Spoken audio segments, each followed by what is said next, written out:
하나님과 동행하셨습니까? 예수의 영향력 아래 살아가고 계셨습니까? 우리 옆 사람과 인사하겠습니다. 축복합니다. 시작. 축복합니다. 축복합니다. 네. 우리 구호 한번 외쳐볼까요? 하루 10분 말씀 보고 하루 10분 기도할 때 인생이 변화됩니다. 아멘. 오늘 공동체의 능력이라는 제목으로 말씀을 나누겠습니다. 영국의 한 출판사에서 상금을 내걸고 친구란 무엇인가라는 그 말의 정의를 독자들에게 공모한 적이 있어요. 그러니까 이게 수천이나 되는 그 응모 엽서가 막 모였습니다. 근데 이런 친구는 기쁨은 곱해주고 고통은 나눠 갖는 사람, 그리고 친구, 우리 침묵을 이해하는 사람, 그리고 친구, 많은 동정이 쌓여서 옷을 입고 있는 것, 친구, 언제나 정확한 시간을 가리키고 절대로 멈추지 않는 시기, 여러 가지 친구에 대해서 이 정의를 내렸어요. 근데 그 중에 1등한 글은 이거였어요. 친구란 온 세상이 다 내 곁을 떠났을 때에 나를 찾아오는 사람이다 라는 정의가 1등을 했습니다. 여러분도 그런 친구들이 있습니까? 또 그런 친구가 되어주고 있습니까? 오늘 본문에서 보면 이 어려움에 처한 다윗에게 찾아와서 또 친구가 되어주는 그런 친구들이 있었습니다. 이 배경을 보면 이 압살롬이 그 전에 누구를 죽였죠? 이 암논을 죽이잖아요, 그죠? 죽이고 나서 이젠 다른 나라로 도주하게 됩니다. 그리고 3년이라는 세월이 흐르게 돼요. 근데 이 다윗의 군사령관 누구였죠? 요압이 눈치가 빠른 사람이에요. 이 다윗 밑에 있으면서 다윗을 보니까 이 압살롬에 대한 그리움이 있는 것 같아요. 다윗 마음 가운데. 그래서 이 요압이 압살롬을 데려올 계획을 하죠. 왜냐하면 이 압살롬 차기 왕위를 계승할 장자가 바로 압살롬이었거든요. 그러니까 이 요압은 계산을 해보니까 이 압살롬을 데려오면 자기 이 입지 강화에 큰 목을 할 거라고 생각하고 이 압살롬을 데려오게 됩니다. 그래서 비로소 이제 이 암논을 살해한 지 5년 만에 이 다윗과 압살롬이 예루살렘에서 그렇게 만나게 돼요. 근데 이 압살롬이 그 이후에 어떻게 했냐면 이 기다렸다는 듯이 막 군대를 모으기 시작해요. 조금씩 막 군대를 모으고 이스라엘 사람들의 마음을 훔칩니다. 막 좋은 말로 이렇게 이빨린 말로 막 사람들을 모으기 시작해요. 마음을 훔치기 시작합니다. 그리고 반란을 계획하기 시작해요. 그리고 4년간의 그 치밀한 준비 끝에 이제 압살롬이 헤브론에서 이제 자기가 왕이라고 그렇게 선포해 버립니다. 반역이 일어난 거죠.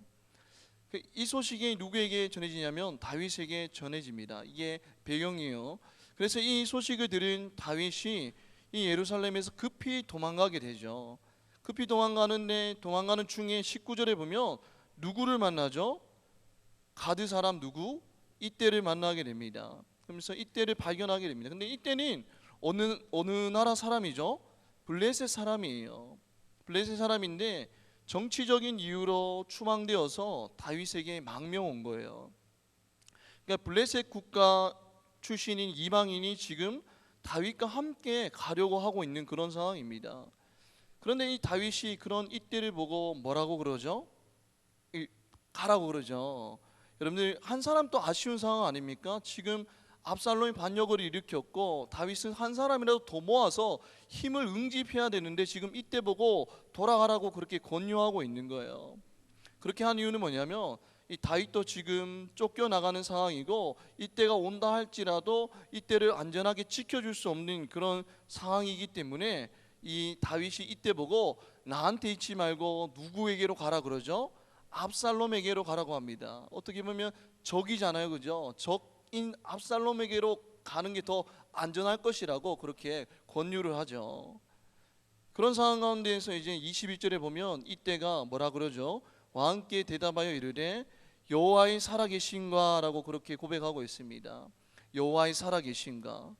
이 여호와의 살아계신가라는 이 고백을 볼 때에 이때는 이 개종자였음을 우리가 암시할 수 있어요. 원래는 블레셋 이방인이었지만 하나님을 향한 믿음을 가진 그 개종자였음을 우리는 알 수 있습니다. 분명 이때는 알았을 거예요. 다윗을 따르면, 지금 다윗을 따르면 내가 죽을 수도 있다라는 생각까지 했을 거예요. 그런 계산까지 했었을 것입니다. 그럼에도 지금 이때는 누구에 대한 신앙으로? 하나님에 대한 신앙으로 다윗을 떠나지 않겠다라고 맹세하고 있는 거예요. 신앙으로 맺어진 인연임을 우리는 볼 수 있습니다. 자, 볼게요. 지금 다윗의 마음이 어떤 상황이냐면, 다윗의 마음은 지금 무너지고 힘든 상황이에요. 왜냐하면 생각지도 못한 일이 일어났기 때문입니다. 이 아들 압살롬이 반란을 일으킬 것이라는 것을 정말 생각지도 못했던 일이에요. 그 일이 지금 일어난 상황입니다. 여러분들이 살다가 여러분들이 나름 플랜을 짜잖아요, 그죠? 뭐 이렇게 할 것이다, 이렇게 할 것이다 플랜을 짜는데, 여러분들 그 플랜 밖에 벗어나는 일들이 일어나면 여러분들 어떤 반응이 있죠? 이게 막 스트레스 받잖아요, 그죠? 여러분들 내가 생각지도 못한 일들이 일어나면 스트레스를 받습니다. 지금 다윗에게 이 닥쳐진 이 일은 정말 생각지도 못한 일이었어요. 그렇기 때문에 마음이 상당히 힘든 상황이었습니다. 그리고 또 반역을 일으킨 사람이 누구였어요? 아들 압살롬이었잖아요, 그죠? 다른 사람도 아니고 남도 아니고 지금 아들 압살롬이 반역을 일으킨 상황이에요. 너무나 마음이 힘든 상황입니다. 여러분들 가정 가운데 막 부모님이 맨날 싸우고 막 불화가 일어나고 또 형제 자매끼리 막 싸우고 이러면 여러분들 그것보다 부끄러운 일이 없잖아요, 그죠? 남들에게 말 못할 그런 부끄럽고 수치스러운 일 아닙니까? 근데 그 일이 지금 다윗 가정 가운데 일어났다는 거예요. 아들이 반란을 일으켜서 지금 다윗을 지금 공격하려고 하는 그런 상황입니다. 수치스럽고 마음이 무너지는 그런 상황이에요. 그리고 또 많은 백성이 압살롬의 반역에 가담했다라고 합니다. 여러분들이 믿었던 사람에게 배신을 당해 보세요. 마음이 어떻죠? 무너지잖아요, 그죠? 이 등에 칼 꽂혀봐요. 믿었던 사람에게 얼마나 마음이 무너집니까? 지금 다윗이 그 믿었던 그 백성들과 부하들에게 배신을 당한 그런 상황입니다. 마음이 무너지잖아요. 또 다윗은 이 이스라엘의 왕이 되기 전에 누구에게 쫓겨다녔죠? 장인어른 사울에게 쫓겨다녔잖아요. 광야에서 그렇게 10여 년간 쫓겨다녔던 생활을 합니다. 근데 지금 또 그 생활을 해야 되는 거예요. 어디로? 그리고 언제 이 생활이 끝날지 모르는 이 고난 가운데 있게 됩니다. 그 광야의 기억들이 되살아나는 거예요. 얼마나 힘들겠습니까? 여러분들이 캄캄한 터널을 지날 때에도 그 터널이 두렵지 않은 이유는 뭐냐면, 터널의 끝이 있다는 것을 알기 때문에 우리는 터널을 지날 때 두렵지 않아요. 그런데 지금 다윗은 이 고난이 언제 끝날지도 모르고 또 어디로 가야 될지도 모르는 그런 상황입니다. 그러니까 너무나 마음이 힘들고 지친 그런 상황이죠. 근데 그런 상황 가운데에서 다윗이 마음이 무너지지 않은 이유가 뭐예요? 우리는 이런 상황을 닥치면 정말 마음이 무너지고 다 포기하고 싶잖아요, 그죠? 그런데 다윗이 이런 상황 가운데서 비록 마음은 힘들나 가슴은 아프나 다윗의 마음이 무너지지 않은 이유는 뭐냐면, 다윗 곁을 지켰던 그 신앙의 공동체가 있었기 때문이에요. 이때와 같은 그런 믿음의 사람이 다윗을 찾아와서 내가 다윗을 따르겠다라고 고백했던 그 신앙의 공동체가 있었기 때문에 다윗은 고난 가운데서도 무너지지 않고 한 걸음 한 걸음 전진할 수 있었다는 것입니다. 공동체는 고난을 함께 이겨나가는 능력이 있습니다. 다시 한번 말씀드릴게요. 공동체는 고난을 함께 이겨나가는 능력이 있다는 거예요. 우리는 경쟁 시대 가운데 살아가고 있습니다. 여러분들 TV에 봐도 제품 광고를 하잖아요, 그죠? 근데 이 제품을 광고를 할 때 무엇을 피하라 하냐면, 저 다른 제품과는 다른 뛰어난 점을 그렇게 홍보하지 않습니까? 우리 제품이 이런 게 뛰어나다는 것을 홍보하죠. 그리고 또 스포츠 뉴스를 보면 이 못한 경기는 보도를 안 하고 잘한 사람, 홈런 친 사람, 뭐 골을 넣은 사람, 신기록을 달성한 사람, 금메달을 딴 사람을 그렇게 보도를 합니다. 그리고 요즘에 맛집 많이 나오잖아요, TV에서, 그죠? 이 맛집도 남들보다, 다른 가게보다 뛰어난 맛있는 집을 소개하고 있지 않습니까? 우리는 이렇게 남들보다 뛰어남에 집중하는 문화에 살아가고 있어요. 남들보다 뛰어남, 차별화에 집중하는 그런 문화 가운데 살아가고 있습니다. 우리는 거기에 올인하면서 남들과 차별되기 위해서, 남들보다 뛰어나기 위해서 우리의 에너지와 우리의 시간과 우리 모든 것을 올인하며 살아가고 있습니다. 한번 예전을 한번 떠올려 볼게요. 여러분들이 초등학교 들어가기 전에 삶을 한번 돌아봅시다. 초등학교 들어가기 전에 어떤 삶을 살았죠? 놀이터에서 정말 친구들과 정말 순수하게 놀았잖아요. 그죠? 아무 걱정 없이 그냥 뛰어다니면서 그렇게 놀지 않았습니까? 그런데 어디에 들어가기부터 비교가 시작되죠? 학교에 들어가기부터 이제 비교가 시작됩니다. 내가 반 친구들보다 더 못한가? 더 잘하는가? 비교하기 시작합니다. 그때부터 우리는 어디에 집착하기 시작하죠? 성적에 집착하기 시작하고 수상 경력을 통해서 다른 친구들과 차별화를 두려고 합니다. 다른 친구보다 돋보이려고 하고 다른 친구들보다 뛰어나는데 우리는 집중하며 그렇게 살아가죠. 그리고 점점 우리의 자존감은 어디에 의존하게 되죠? 남들과의 차별성에 의존하게 됩니다. 그래서 남들보다 내가 더 똑똑하거나 더 잘생겼거나 재주가 많으면 내 자존감은 올라가지만 남들보다 뒤처지고 좀 부족해 보이면 내 자존감은 바닥을 칩니다. 우리는 남들과 차별성에 그렇게 우리 자존감을 그렇게 의존하고 있어요. 그런데 우리가 이 차별성에 기초를 둔 삶, 이런 삶인 그 상대를 어떻게 여기냐면 경쟁 상대로 여기게 됩니다. 경쟁 상대로 우리가 함께 가야 할 그런 협력의 상대가 아니라 내가 저 사람을 이겨야 된다라는 그런 경쟁 상대로 인식하게 된다는 거예요. 남들과 달라야지 살아남을 수 있다라는 그 생각을 가지고 살아가게 되면 나에게 내 주위에 있는 사람들은 협력의 상대가 아니라 경쟁의 상대로 보게 된다는 거예요. 만약에 내 주위의 사람이 경쟁의 상대로 보게 되면 뭐가 약화되죠? 공동체성이 약화되기 시작합니다. 왜냐면 협력의 상대가 아니라 경쟁의 상대이기 때문이죠. 여러분, 이처럼 우리는 이 경쟁 시대 가운데에서 이 남과 차별성에 집중하며 살아가고 있어요. 그러나 그렇게 남들보다 뛰어남에 차별성에 집중하며 살아가고 있는데 돌아오는 것은 뭐죠? 외로움이에요. 외로움. 여러분, OECD 국가 중에 청소년 자살률이가 변하지 않습니다. 지금 거의 몇 년째 대한민국이 1위예요. 뉴스에 보면 수능 치고 나서 항상 이 자살했다라는 그런 보도가 나오지 않습니까? 근데 자살한 친구 보면 공부를 못한 친구가 아니에요. 뭐 전교 2등하고 그런 친구예요. 근데 그런 친구가 왜 자살을 하죠? 1등보다 못했기 때문이죠. 남과 비교해서 내가 부족해 보이기 때문에 부모님 죄송합니다라는 그런 유서를 남기고 그렇게 자살을 하고 있지 않습니까? 나보다 더 뛰어난 사람을 보면 절망감이 들어요. 여러분, 그러나 이 거친 세상, 여러분들 이 경쟁 사회 가운데에서 살아남기 위해서는 차별성이 아니라 남들보다 뛰어남이 아니라 우리는 반드시 공동체가 필요합니다. 이 거친 세상 가운데서 살아남기 위해서는 뭐가 필요하다고요? 공동체가 반드시 필요합니다. 성경을 보면 공동체의 중요성에 대해서 너무나 많이 강조하고 있습니다. 창세기 2장 18절의 말씀을 보면 이렇게 말씀하고 있어요. 우리 한번 읽어볼까요? 시작. 여호와 하나님이 이르시되 사람이 혼자 사는 것이 좋지 아니하니 내가 그를 위하여 돕는 배필을 지으리라 하시니라. 아멘. 하나님이 아담을 지으시고 혼자 사는 것이 좋지 않다라고 하세요. 그래서 누구를 만드셨죠? 하와를 만드시면서 가정 공동체를 이루게 하셨어요. 그리고 전도서 4장 10절 말씀 읽겠습니다. 시작.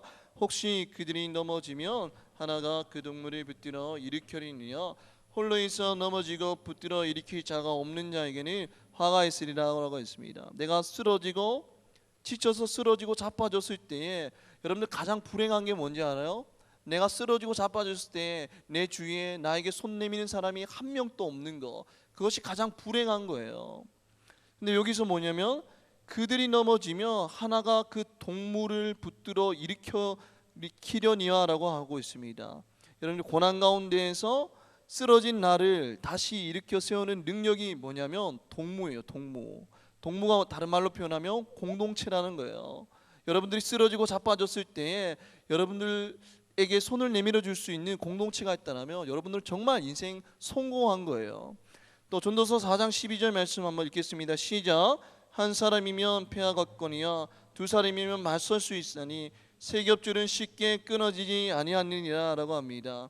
여러분들이 세겹줄은 쉽게 끊어지지 않는다는 것은 뭐냐면 서로 합력할 때에 혼자서는 감당하기 힘든 일도 감당해낼 수 있다는 그런 말씀이에요. 함께할 때, 나 혼자가 아니라 함께할 때에 그 고난을 돌파할 수 있는 능력이 생긴다라고 말씀하고 있는 거예요. 이것이 바로 공동체의 능력인 거예요. 여러분, 청소년 시기에 바벨론으로 끌려간 사람 누가 있어요? 다니엘과 세 친구들 아닙니까? 그런데 그들에게 고난이 다가옵니다. 어떤 고난이었어요? 왕이 내린 음식과 포도주를 먹고 마셔야 했었습니다. 그런데 이 왕이 내린 음식과 포도주를 먹는다라는 것은 이 바벨론 왕과 우상에게 복종한다라는 의미가 있어요. 그 음식과 포도주는 바벨론의 우상에게 바쳐진 것이기 때문에 그 음식을 먹는다는 것은 왕과 우상에게 복종한다라는 의미가 있는 것입니다. 그래서 먹지 않기로 그렇게 다짐을 해요. 그리고 친구들이 어떤 다짐을 하냐면 음식과 포도주를 먹지 않고 뭐만 먹겠다 하죠? 채소만 먹겠다라고 그렇게 다짐을 합니다. 여러분, 근데 이것은 우리가 살다 보면 기독교인이 막 직장 가가지고 나 술 안 마시겠습니다 선언하면 여러분들 별종 취급받잖아요, 그죠? 근데 이것은 별종 취급받는 정도가 아니라 목숨을 잃을 수도 있는 일이에요. 왕이 내린 음식을 먹지 않는다는 것은 목숨을 잃을 수도 있는 일인데, 여러분들 정말 힘든 일이잖아요, 그죠? 목숨이 달린 일인데, 근데 혼자서는 힘들었을 거예요. 그러나 누가 있었죠? 다니엘과 세 친구들 공동체가 있었어요. 그러니까 우리 같이 하나님 안에서 함께 해보자라고 서로 붙잡아주면서 결심을 했다는 거예요. 서로 공동체가 있을 때에 그 고난을 돌파할 수 있는 능력이 생겼다는 것입니다. 여러분들이 마찬가지로 여러분들 세상 가운데에서 이 세상의 거대한 문화와 맞서 싸워야 돼요. 그런데 맞서 싸울 힘은 바로 공동체 안에 거할 때, 이 신앙의 공동체 안에 거할 때 생기는 것입니다. 유튜브에서 이 정글에서 이 사자가 막 물소를 막 공격합니다. 뒤에서 막 잡아뜯고 물소가 거의 다 죽어가요.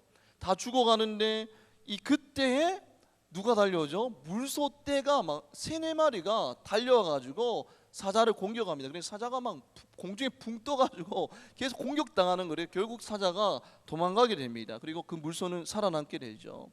마찬가지로 여러분들 이 혼자서는 이 거친 세상, 이 세상의 거대한 문화를 여러분들 감당할 수 없어요. 이길 수 없습니다. 그러나 내 옆에서 나를 위해서 기대해주는 지체가 있다라면, 나를 위로해주고 격려해주고 응원해주는 그런 신앙의 공동체가 있다라면 이 거친 세상도 넉넉히 이겨나갈 수 있는 그런 능력이 있다는 것입니다. 마태복음에 보면 중풍병자가 있어요. 중풍병자가 있는데 여러분들 오랜 세월 동안 이 중풍병 때문에 움직일 수가 없었습니다. 그런데 이 중풍병자의 주위에 누가 있었죠? 친구들이 있었어요. 그래서 예수님이 오셨다라는 이야기를 듣고 이 중풍병자를 침상에 누인 채로 예수님에게로 갑니다. 예수님에 가서 사람들이 너무 많이 몰렸잖아요. 그래서 어디로 가요? 지붕으로 가서 지붕을 뜯어내 가지고 이 친구를 내리죠. 예수님께로 그렇게 데려갑니다. 그때 예수님이 하신 말씀이 뭐냐면 이렇게 말씀하고 있어요. 침상에 누운 중풍병자를 사람들이 데리고 오거늘 예수께서 그들의 믿음이 보시고 중풍병자에게 이르시되라고 합니다. 그들의 믿음이 보시고라고 말씀하셨어요. 여러분들, 중풍병자가 예수님께 제사함을 받고 육신이 치료되는 은혜를 경험하였습니다. 그런데 우리가 이 말씀을 묵상할 때, 와, 예수님을 만나니까 저렇게 치료되구나, 와, 은혜다, 이렇게 묵상이 끝나면 안 되고 어떤 믿음이 중풍병자를 살렸는지를 우리는 봐야 돼요. 어떤 믿음이라고요? 영어 성경에는 When Jesus saw their face라고 해요. His face가 아니라 their face라고 합니다. 그들의 믿음이 보시고 제사함을 주었다라고 말씀하고 있어요. 만약 중풍병자는 이 친구라는 공동체가 없었더라면 어떻게 됐죠? 평생 중풍병에 앓고 살아야 했었어요. 여러분들, 평생 회복되지 않는 인생을, 그런 불행한 인생을 살았을 것입니다. 그러나 예수님께서는 그의 믿음이 아니라 어떤 믿음이요? 그들의 믿음, 그 공동체의 믿음을 보시고 이 중풍병자에게 제사함을 주시고 은혜를 주신 거예요. 이것이 바로 공동체의 능력입니다. 고난 가운데에서 그 고난을 넉넉하게 이겨나갈 수 있는 능력이 바로 이 공동체의 능력인 거예요. 고린도전서 12장 26절에서 27절 말씀 우리 다 같이 읽겠습니다. 시작. 만일 한 지체가 고통을 받으면 모든 지체가 함께 고통을 받고 한 지체가 영광을 얻으면 모든 지체가 함께 즐거워하느니라. 너희는 그리스도의 몸이요 지체의 각 부분이라 라고 말씀합니다. 교회는 누가 머리 되시고 주님이 머리 되시고 각 지체들이 모여서 주의 몸을 이루는 것이 바로 교회인 거예요. 주님이 머리 되시고 각 지체들이 모인 것이 교회예요. 자 봅시다. 각 지체들이 모여서 몸을 이룬대요. 여러분들 눈 따로 막 이 팔 따로 막 심장 따로 폐 따로 막 따로따로 있다라고 생각해 봅시다. 그 몸은 어떤 몸이에요? 죽은 몸이에요. 생명이 없는 몸입니다. 여러분들 마찬가지로 교회는 개인 플레이하는 그런 공동체가 아니에요. 개인 신앙생활하는 곳이 아닙니다. 교회는 어떤 곳이냐면 함께 모이는 공동체라고 말씀하고 있는 거예요. 신앙은 개인 플레이가 아닙니다. 불교처럼 혼자 산송해서 돛 닦는 그런 종교가 아니에요. 여러분들 예배만 드리고 가는 그런 것이 교회가 아니에요. 여러분들 이 교회는 어떤 곳이냐면 함께 모여서 하나님 말씀을 듣고 교제하고 서로를 위해서 기도해주고 격려해주는 것이 바로 교회라고 말씀하고 있다는 것입니다. 그리스도를 머리로 하는 그 공동체 속에서 우리는 믿음이 자라고 성숙한다는 거예요. 요한일서 1장 3절 말씀 한번 읽어볼까요? 시작. 없습니까? 네, 없어요. 우리의 사귐은 아버지와 그의 아들 예수 그리스도와 더불어 누림이라 라고 합니다. 우리 사귐은 여러분들 아버지와 그의 아들 예수 그리스도와 더불어 누린대요. 여러분들 하나님, 예수님, 성령님, 성삼위가 함께 공동체를 이루어서 교제하고 사역하시잖아요. 그죠? 예수님 따로 뭐 성령님 따로 하나님 따로 개인 플레이를 하는 것이 아니라 공동체를 이루어서 사역을 하십니다. 마찬가지로 교회는 어떤 곳이냐면 함께 모여서 사귀고 교제하고 그렇게 그 사귐을 누리는 공동체가 바로 교회라고 말씀하고 있다는 거예요. 저는 예전에 청년부 때 1학년 때까지는 그렇게 이 세상을 그렇게 즐기다가 1학년 거의 끝날 때쯤에 이제 교회 공동체 들어가고 겨울에 이제 들어갔어요. 그리고 그 다음에 뭐를 했냐면 청년부에서 이 형님들이 그리고 누님들이 뭐를 준비했냐면 꽁투를 준비해요. 꽁투를. 무슨 꽁투냐면 술꽁투를 하는 거예요. 술꽁투. 근데 뭐냐면 이 꽁투 내용이 뭐냐면 이 신앙으로 우리가 결단하고 술을 마시자 말자 결단하는 그런 꽁투 내용이었습니다. 근데 우리 또래가 한 10몇 명 되었는데 그 꽁투를 보고 너무나 감동을 받은 거예요. 근데 다들 교회는 다니고 있으나 뭐 세상 가운데서 술도 마시고 할 거 다 하는 그런 친구들이었는데 그 꽁투를 보고 우리가 모였어요. 또래들 다 같이 모여가지고 결단하기로 한 거예요. 야, 우리 이 꽁투를 보고 느낀 점이 있지 않냐고 하면서 우리 오늘로부터 술을 끊자라고 그렇게 서로 다짐을 하고 결심을 합니다. 그리고 이제 캠퍼스 가운데로 흩어지죠. 근데 쉽지 않잖아요. 그죠? 동아리방에서 엄청난 핍박이 옵니다. 너 그렇게 술을 잘 마시던 애가 왜 술을 안 마시냐고 막 선배들이 핍박하고 고난을 줍니다. 근데 그 가운데서 힘들고 지칠 때 공동체 가운데 가요. 또 교회 가운데 가면 주일에 가서 이런 힘듦과 어려운 점들을 나눕니다. 그러면 그 지체들도 그 또래들도 함께 자신들도 그렇게 힘들고 어려움이 있다라고 서로 나누고 눈물을 흘리면서 서로를 위해서 기도해줘요. 붙잡아주는 거예요. 그래도 우리가 하나님이 계시니까 함께 승리해보자라고 하면서 서로 붙잡아주면서 기도해줍니다. 그리고 또 다시 세상 가운데 나가요. 또 세상 가운데 쓰러지면 다시 또 모여서 서로를 위해서 눈물로 기도해주고 또 세상 가운데 파송되죠. 공동체는 뭐냐면 뭐죠? 함께 모여서 서로 교제하면서 힘든 지체가 있다라면 위로해주고 격려해주고 잡아주고 기도해주는 것, 그것이 바로 교회 공동체라고 말씀하고 있다는 것입니다. 코로나로 인해서 점점 공동체 성향이 약화되고 있어요. 여러분들이 비대면 수업하다가 대면 수업하려고 하니까 너무 어색하지 않습니까? 그래서 학교에 가도 뭐 과라는 그런 정체성이 거의 없지 않습니까?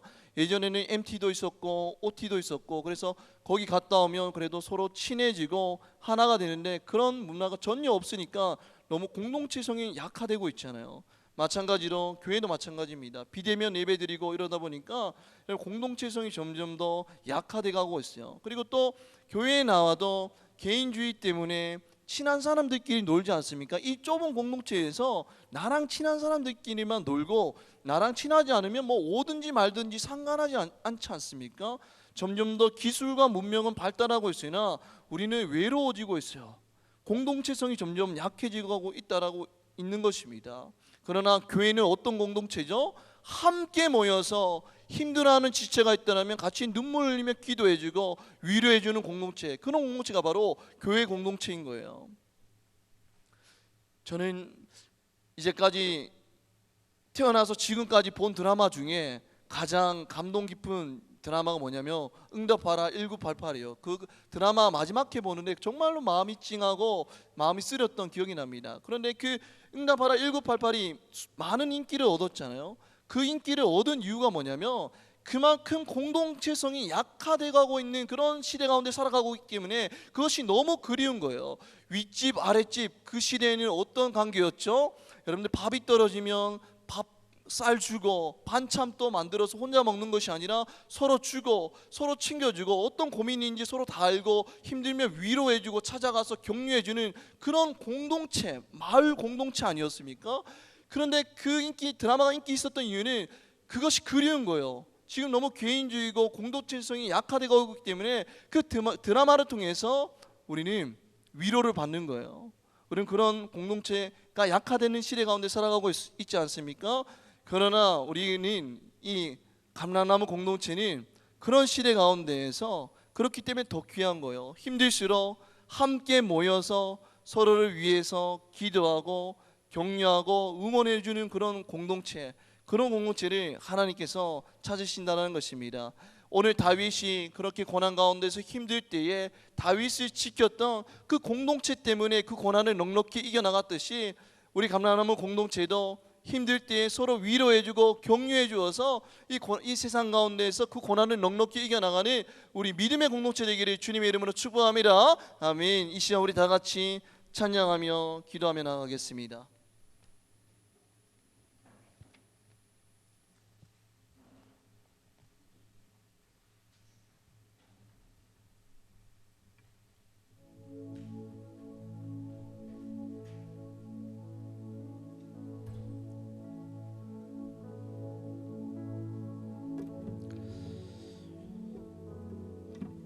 코로나로 인해서 점점 세상은 개인주의가 돼가고 있고 서로 모이지 않으려고 하고 있고 공동체성이 약화돼가고 있어요. 그러나 오늘 가사에서 보면 이렇게 고백하고 있습니다. 주 안에 우린 하나, 모습은 달라도 예수님 한 분 바라네. 사랑과 선행으로 서로를 격려해 따스함으로 보듬어 가리라고 고백하고 있는 거예요. 예수 그리스도를 머리로 하고 각 지체들이 모여서 서로 힘들 때 격려하고 응원하고 기도해주는 공동체가 바로 교회라는 거예요. 그럴 때 우리는 세상 가운데서 넉넉히 이겨나가는 능력이 생긴다는 것입니다. 오늘 말씀을 기억하면서 우리 다 같이 주 안에 우리 하나 찬양하며 나가겠습니다.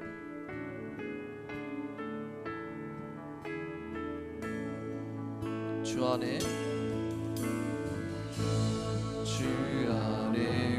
우리 하나, 모습은 달라도 예수님 한 분만 바라네. 사랑과 선행으로 서로를 격려해 따스함으로 보듬어 가리. 주님 우리 안에 함께 하시니 형제자매의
찬양하게 하시니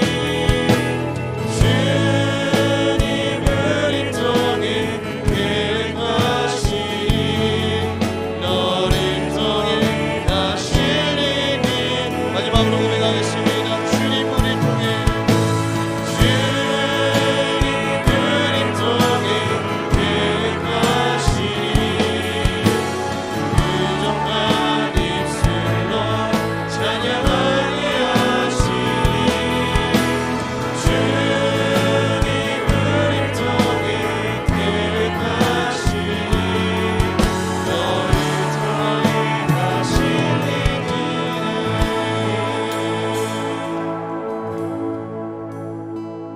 예수님이 이 땅에 오셔서 놀라운 기적들을 행하셨어요. 앉은 맹이를 일으키시고 눈먼 자를 눈뜨게 하시고 귀신 들린 자의 귀신을 쫓아내시고 죽은 자를 살리셨던 능력 있는 하나님의 아들이 바로 예수 그리스도셨습니다. 그런데 그렇게 능력 있는 하나님의 아들 예수 그리스도께서 이 땅 가운데서 오셔서 한 것이 뭐냐면 바로 제자들을 부르시고 공동체를 만드셨다는 거예요. 분명 예수님이 혼자서 모든 일들을 감당하실 수 있는 능력이 하나님의 아들이세요. 오병이어의 기적을 일으키셨잖아요, 그죠? 능력 있는 하나님의 아들이었어요. 그러나 예수님이 이 땅 가운데서 오셔서 한 것은 뭐냐면 제자들을 부르시고 공동체를 이루어서 사역을 하셨다는 거예요. 그것이 뭐냐면 공동체의 중요성을 몸소 예수 그리스도께서 보여주셨다는 것입니다. 이 시간 우리 다 같이 기도할 때에 코로나로 인해서 공동체가 점점 더 약해져 가고 있고 개인주의 시대 가운데 살아가고 있지만 그럴수록 모이기를 피하는 자들이 아니라 모여서 서로를 위해서 기도해주며 눈물 흘리는 자의 눈물을 닦아주며 힘든 자를 위해서 기도하고 격려하는 그런 공동체가 되게 해달라고 이 시간 주여 한번 외치고 기도하겠습니다. 주여 하나님 이 시간에 하나님 우리를 불러주시고 우리가 함께 모여서 하나님의 마음과 예배하고 하나님의 경외하며 하나님의 공동체를 통하여서 우리가 보좌할 수 있게 하시니 감사드립니다. 하나님 세상이 악해져 가고 있고 날마다 하나님 이 사단이 우리 공동체를 무너뜨리려고 교회를 무너뜨리려고 역사하고 있지만 하나님 그럴 때일수록 우리 공동체는 날마다 모이기를 피하는 자들이 아니라 날마다 힘써 모이는 자들 될 수 있도록 하나님 축복하여 주시옵소서. 주 예수 그리스도 안에서 날마다 서로 한 형제요 한 자매임을 매마다 고백하며 나가는 믿음의 신앙의 공동체가 될 수 있도록 하나님 축복하여 주시옵소서. 하나님 아들이 소망합니다. 우리 공동체 하나님께서 세우셨고 예수 그리스도 끝까지 세운 공동체임을 날마다 끌어가게 하여 주시고 하나님 이 강건한 공동체 안에 우리가 굉장히 사실이 하나님의 축복임을 날마다 믿음으로 걸어가는 자리 될 수 있도록 하나님 축복하여 주시옵소서. 하나님 아들이 소망합니다. 혼자서는 이 거친 세상을 살아갈 수 없음을 고백하며 나아갑니다. 하나님 세상의 어려운 문화가 우리를 압도하려 할 때 그럴 때마다 혼자만 서는 자가 아니라 이 공동체 안에서 서로를 위해서 붙잡아주며 응원해주며 위로하는 믿음의 공동체 될 수 있도록 하는 축복하여 주시옵소서. 우리가 사모님 세상 가운데서는 세상이 감당치 못할 믿음의 공동체의 능력을 경험하는 자들 될 수 있도록 하나님 축복하여 주시옵소서. 아들이 소망합니다. 하나님 우리 용감한 측면을 하나님께서 세우셨으니 날마다 끌어가게 하여 주시고 우리가 모일 수 있으며 감사함으로 나아가는 종들이 될 수 있도록 하나님 축복하여 주시옵소서. 우리가 모이고를 끝나는 자들이 아니라 서로 함께 교제하며 사귀며 하나님 서로의 아픔과 하나님 우리를 나눌 때에 서로 위해서 날마다 기도하게 하여 주시고 주님의 여성 마음과 감동이 믿음의 친구들이 될 수 있도록 하는 축복하여 주시옵소서.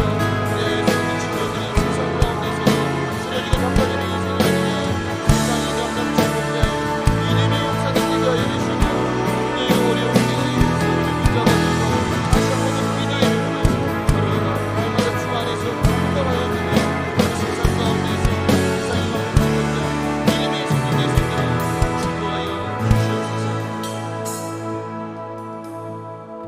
다윗은 너무 외로웠을 거예요. 아들 압살롬이 반란을 일으켰을 때에 생각지도 못한 일이었고 그것도 아들이 반란을 일으켰기 때문에 너무나 힘들었을 것입니다. 거기다가 믿었던 사람들, 믿었던 백성들, 믿었던 부하들마저도 다윗에게 등을 돌리고 압살롬으로 간 상황이에요. 너무나 힘들고 지쳐서 다 포기하고 싶었지만 그때 그와 함께한 사람들, 믿음의 공동체가 다윗을 붙잡아 줍니다. 하나님이 살아계심으로 맹세하며 나온 이때와 같은 그 믿음의 사람들, 믿음의 공동체 때문에 다윗은 다시 일어서서 한 걸음 한 걸음 전진하게 된다는 거예요. 이 시간 우리 다시 한 번 더 기도할 때에 하나님, 이 감람나무 공동체가 그냥 당연한 것이 아니라 예수 그리스도의 핏값으로 세워진 귀한 공동체임을 날마다 기억하게 하여 주시고, 이 공동체를 세워주신 하나님께 감사함으로 나아가는 자들 되게 하여 주시고, 우리가 힘들 때에 서로를 외면하면서 서로를 소외시키는 자들이 아니라 끼리끼리 뭉쳐서 노는 그런 공동체가 아니라 힘들고 어려울 때에 먼저 용기 있게 다가가서 그들의 눈물을 닦아주며 위로하며 서로를 위해서 기도함으로써 그 고난을 넉넉히 이겨나가는 살아있는 공동체 되게 해달라고 이 시간 주여 한번 외치고 기도하겠습니다. 주여, 하나님, 이 감람나무 공동체를 우리에게 허락하신 하나님께 감사함을 나아갑니다. 하나님, 이 공동체는 거저 세워진 공동체가 아니라 예수 그리스도의 핏값으로 세워진 믿음의 공동체임을 날마다 기억하게 하여 주시옵소서. 하나님께서 이 북한 백성들을 부르시고 함께 모여 예배드리며 교제하게 하셨으니 하나님이 청년부 가운데 놀라운 분들이 모여주시옵소서. 하나님, 우리는 예수 그리스도 안에서 한 형제여 한 자매임을 날마다 기억하게 하여 주시고, 힘들고 어렵고 후회된 지친 일이 있다면 먼저 다가가서 예수 그리스도의 마음으로 눈물로 기도해주며 위로해주며 응원해주며 격려해주는 살아있는 공동체를 만들어가는 친구가 이루시옵소서. 하나님, 세상의 공동체와 같이 이해관계로 이익관계로 맺어진 그런 공동체가 아니라 날마다 예수 그리스도를 중심으로 예수 그리스도를 주인으로 모시고 예수 그리스도의 하나님의 공동체를 만들어가는 친구가 이루시옵소서. 서로가 다르지만 서로가 존재하고 서로를 비판하는 공동체가 아니라 비록 나와는 다르지만 그럼에도 주 안에서 하나님을 날마다 기억하게 하여 주시고, 서로의 연약함을 너무 기도하며 축복할 때에 이 공동체가 날마다 세상 가운데서 승리하며 고난들이 넉넉히 이겨나가는 능력 있는 공동체 될 수 있도록 하나님 축복하여 주시옵소서. 우리가 어려울 때에 나는 혼자가 아닌 날마다 기억하게 하여 주시고, 나를 위해서 눈물 흘리는 믿음의 지체가 있으니 날마다 기억하게 하여 주시고, 하나님, 이 공동체 가운데서 우리 약함과 우리 약함을 고백하며 나아갈 때에 나를 위해 보이는 공동체의 기도의 능력으로 나를도 하나님의 은혜를 살아갈 수 있는 이 믿음의 지체를 낼 수 있도록 하나님 축복하여 주시고 축복하여 주시옵소서. 하나님, 이 거친 시대 가운데 세상 가운데서도 하나님, 나를 홀로 내버려 두지 아니하시고 감람나무 공동체로 불러주셔서 함께 세상을 이겨나갈 수 있게 허락하심에 감사드립니다. 하나님, 우리 감람나무 공동체가 날마다 예수 그리스도를 머리로 하고 그 각 지체가 모여서 서로 사귀고 교제할 때에 예수 그리스도의 은혜를 누리는 자들 될 수 있도록 축복하여 주시옵소서. 한 지체가 힘들 때에 그 지체를 소외시키는 그런 공동체가 아니라 먼저 용기 있게 다가가서 그의 눈물을 닦아주며 그를 위해서 기도할 때에 우리에게 다가오는 모든 고난들을 넉넉히 이겨나가는 살아있는 공동체 될 수 있도록 축복하여 주시옵소서. 그래야 해서 세상 가운데서도 세상이 감당치 못할 능력의 공동체 될 수 있도록 축복하여 주시옵소서. 사랑의 말씀 우리 주 예수 그리스도 이름으로 기도드립니다. 아멘.